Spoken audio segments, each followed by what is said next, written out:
दिल है छोटा सा, छोटी सी आशा गाने के साथ मोबाइल की रिंगटोन बजी तो पारुल ने बैग से मोबाइल निकालकर स्क्रीन पर नज़र डाली। स्क्रीन पर घर लिखा आ रहा था।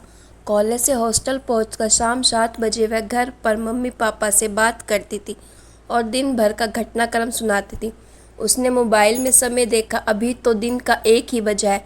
अप्रत्याशित समय फ़ोन आने से वह चिंता में पड़ गई। उसकी धड़कनें तेज़ हो गई। उसने कॉल रिसीव करते हुए कहा, हेलो। उधर से मम्मी की घबराई हुई आवाज़ आई, पारुल तू जल्दी घर आ जा।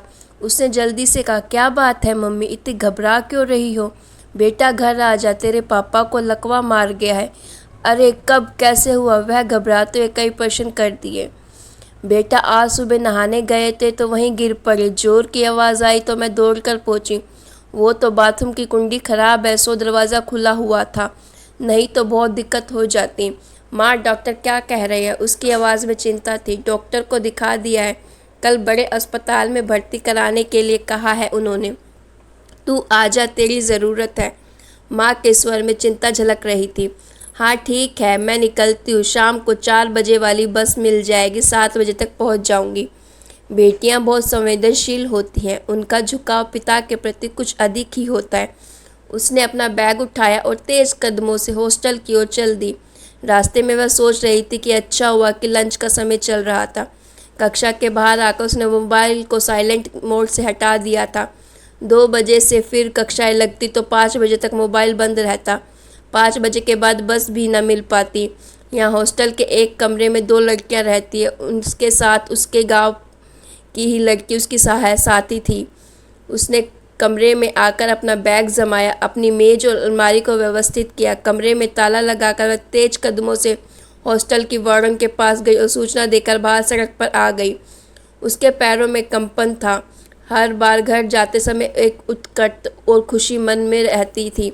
आज मन को चिंताओं के बादलों ने घेर लिया था। वे बादल आंसू के रूप में आंखों तक आ बसे थे। वह सोच रही थी बस स्टैंड तक जाने के लिए ऑटो मिल जाए, पर अक्सर यही होता है कि जब जिस चीज़ की अत्यधिक ज़रूरत होती तब वह उस समय नहीं मिलती। वह तेज कदमों से चलती जा रही थी, ऑटो की तलाश में आगे पीछे देखती जा रही थी। पारुल के पिता तहसील में नौकरी करते हैं। उनकी 2 बेटी हैं।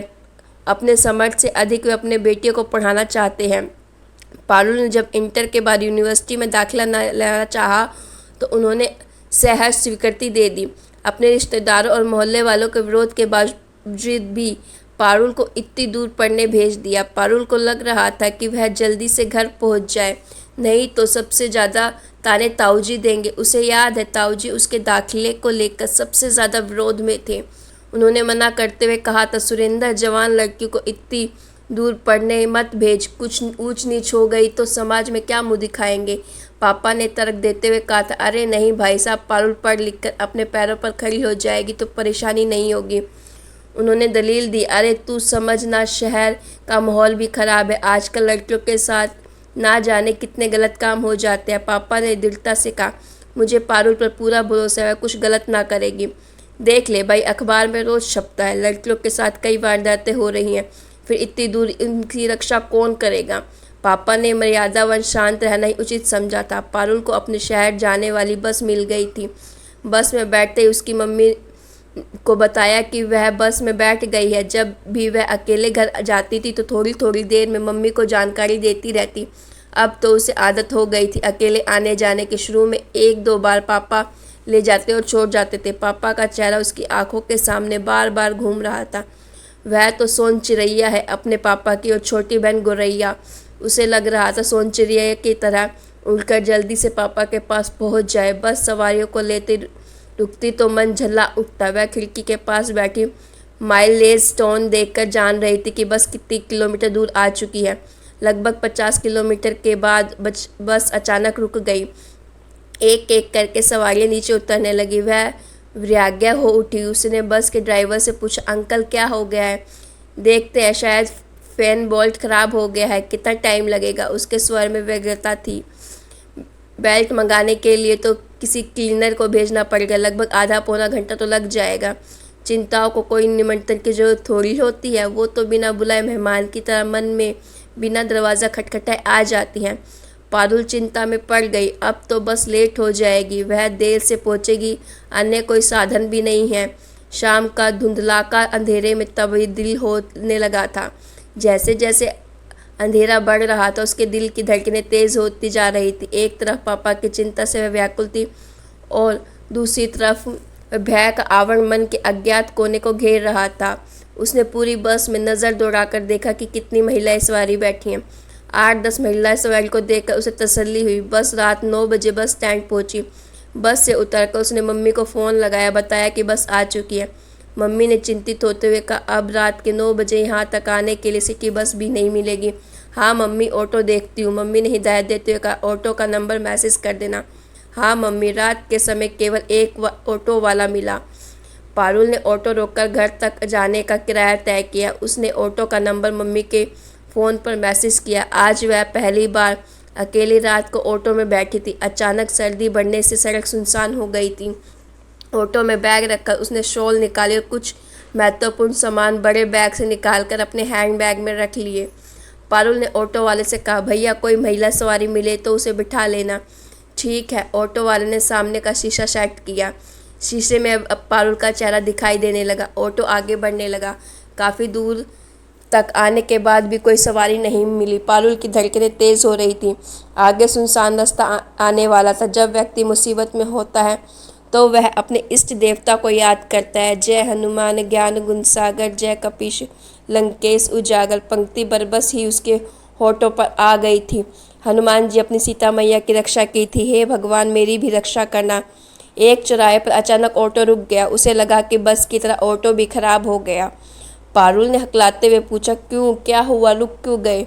ऑटो वाले ने कहा, अभी चलते हैं।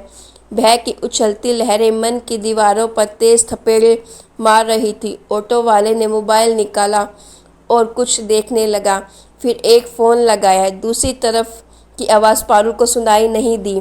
ऑटो वाला बोला, ऐसा करो तुम आ जाओ।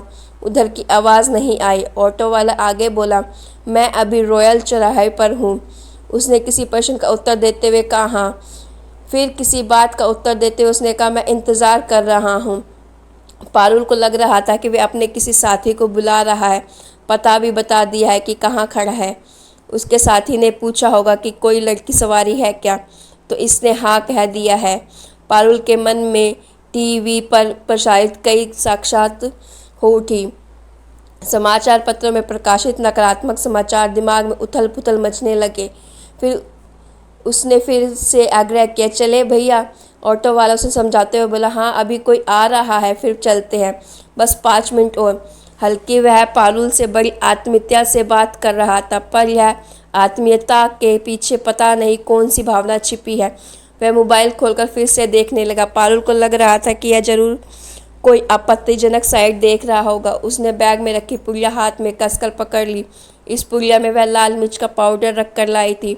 अब की बार वह थोड़ा क्रोध में बोली, भैया चल क्यों नहीं रहे, मुझे जल्दी घर पहुंचना है। तभी एक मोटरसाइकिल आती दिखी। उसका शक विश्वास में बदलने लगा। जरूर इसका कोई साथी होगा जिसे वह ऑटो में बिठाएगा और फिर ये लोग पता नहीं मेरे साथ क्या गलत काम करेंगे। भय के एक पल भर में ही अनगिनत आशंकाएं मन पर धावा बोल देती हैं। मोटरसाइकिल पास में आकर रुकी। उसे एक युवक चला रहा था। पीछे एक महिला को बैठा देखकर उसकी जान में जान आई। वह महिला ऑटो में बैठ गई तो ऑटो वाले ने ऑटो चालू करते हुए कहा, इतनी देर क्यों कर दी? वह बोली, व्यवस्था कर रही थी। पारुल ने महसूस किया कि वह महिला गहन मुस्कान के साथ उसे घूर रही थी। अब पारुल सोचने लगी कि कहीं ये महिला लड़कियों से गलत काम तो नहीं करवाती, इसलिए मुझे घूर रही हैं। आजकल लोग गलत कामों में महिलाओं का सहारा लेने लगे हैं। उसने खुद को ढांसा बंधाया, फिर डर पर काबू करते हुए सोचने लगी, मैं अबला नहीं सबला हूँ। कॉलेज में आत्मरक्षा के जो गुण सीखे हैं आज काम आएंगे। हिम्मत ही मेरी ताकत है, स्लोगन वह बार बार दोहराने लगी। वह सतर्क होकर रास्ते पर नज़र रख रही थी कि कहीं ऑटो वाला किसी गलत दिशा में न ले जाए। बीच बीच में वह अंदर बैठी महिला पर भी नज़र रखती कि कहीं वह उसे कुछ सुंघाकर बेहोश ना कर दे। अपने भय को दूर करने के लिए वह मम्मी से फ़ोन पर बात करने लगी। जब ऑटो उसके घर की गली में मुड़ा तो उसे चैन की सांस ली। उसने पूछा, आंटी कहाँ तक जाएंगी? ऑटो वाला बोला, तुम डर रही थी इसलिए मैंने अपनी पत्नी को बुलवा लिया था। रात को अकेली लड़की घर आती है तो मोहल्ले में लोग बातें बनाते हैं। पारुल आश्चर्यचकित रह गई कि वह ना जाने क्या क्या सोच रही थी, और ये तो भला आदमी है। वह फिर से बोला, रात में जब भी मैं किसी अकेली महिला की सवारी लेता हूँ तो अपनी बेटी, बहन या पत्नी को फ़ोटो देख लेता हूँ। देखो, मोबाइल में इनके फ़ोटो डाल रखे हैं। पारुल का सिर शर्म से झुक गया। घर के सामने ऑटो रुका तो उसने बैग में से रुपए निकालकर उसे दिए। तब तक मम्मी बाहर आ गई थी। पारुल ने मम्मी को उन लोगों से मिलवाया। मम्मी ने उन लोगों से अंदर आने का आग्रह भी किया, पर वे रुके नहीं।